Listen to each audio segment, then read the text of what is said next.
how, but you've never really done a role like this. Can you talk about getting involved and what led you to this?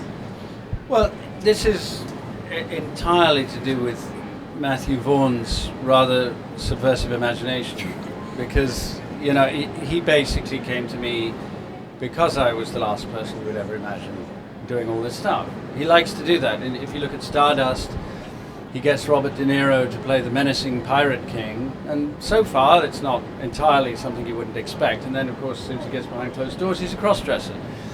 And so he just likes to take what you expect and then flip it. And he does it not only in the way he casts films, but he also does it with his storylines. Yeah. He just likes to take something, set it up, and then completely turn it on its head. So I'm here by the grace of that, really. Nice. Now with you two, you're taking on some fun, working with this amazing director, working with this amazing actor. What was your taking? Tell us about your characters and your involvement in this world. So I play Eggsy, who is a young man from South London, from quite a poor background. Had a loving family, but as you'll see when you see the film, through actually my father trying out for Kingsman, I was robbed of him. My character was robbed of him. So he's kind of been led down this path that it possibly isn't the most sensible. He's a rule breaker. He's not afraid to misbehave just to survive, really, and maybe just to have a little bit of fun too. And one day, one of his misdemeanors kind of caused Colin's character Harry to have to come and rescue him.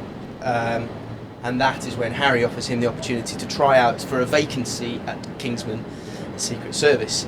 So he turns up, and whereas he is a sort of rough and ready lad, he finds that the 7 or so other candidates are all quite well to do, quite well spoken, far more traditionally Kingsman material, aside from one who is the only one who really makes any time to be very friendly for him, and is the only, well, one of two girls, and that's Sophie.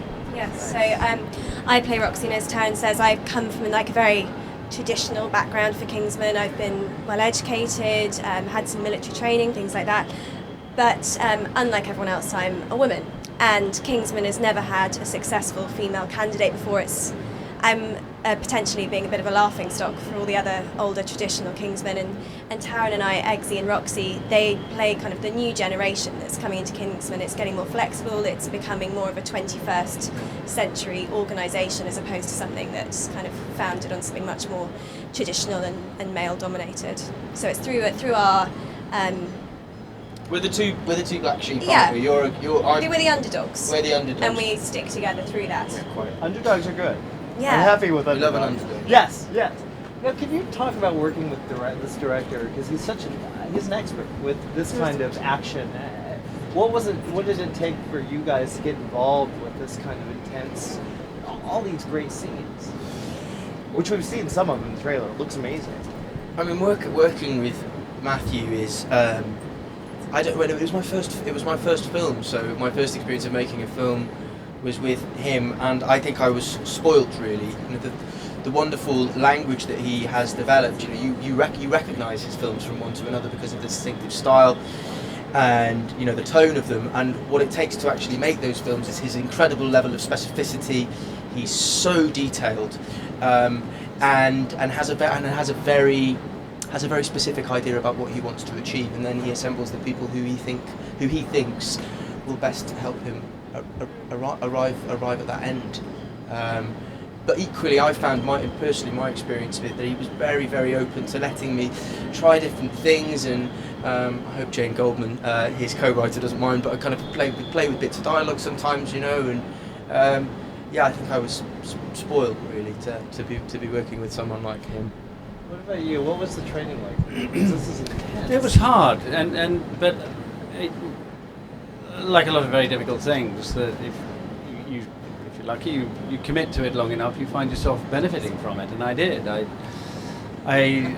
to my immense surprise, I loved it, and it was one of the things that it was not only a warning, but it was part of the temptation, really. We met quite a long time before this all started, and the script was still a work in progress.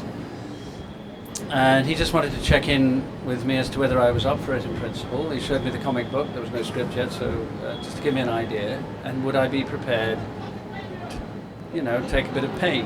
And so he put me with this elite group. I mean, all of us. They were like the League of Extraordinary Gentlemen. I mean, they all had superpowers of their own. They were all the absolute top of their field. You had an Olympic gold medalist gymnast, a multi-world champion Thai boxer, Jackie Chan's trainer.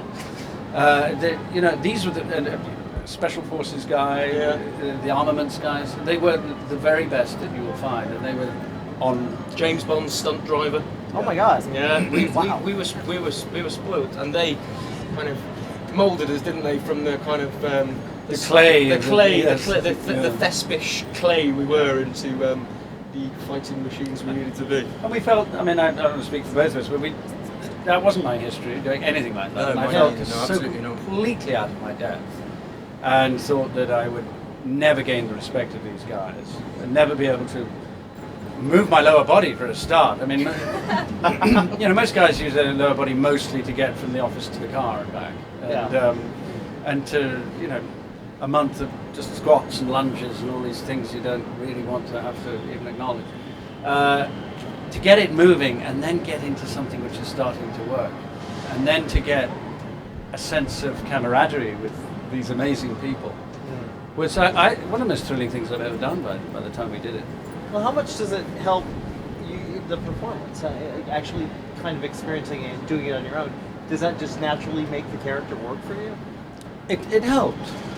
In a way, a lot of the stunt stuff we did was relatively early in the shoot for me. And I missed it terribly. To go back and just act and find myself just pointing my suit at people again, it seemed terribly dull. Stuff I'd always done. I wanted Pointing my suit at something is about the most reductive thing I've ever heard. It was perfectly literally. Oscar-winning Colin Firth, ladies and gentlemen. It's. I actually think I've stolen that. I think it's a Robert Mitchum quote. But I was back to being the tailor. But if you've been that physical for that long, it probably does inform the way you carry yourself for a while, and it grounds you a little bit. It's going to have an effect. So I'm sure, and it gives you some confidence.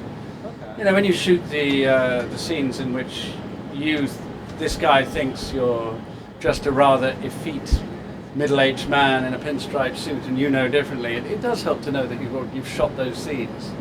Nice. You've done it. It's under your belt. What about you?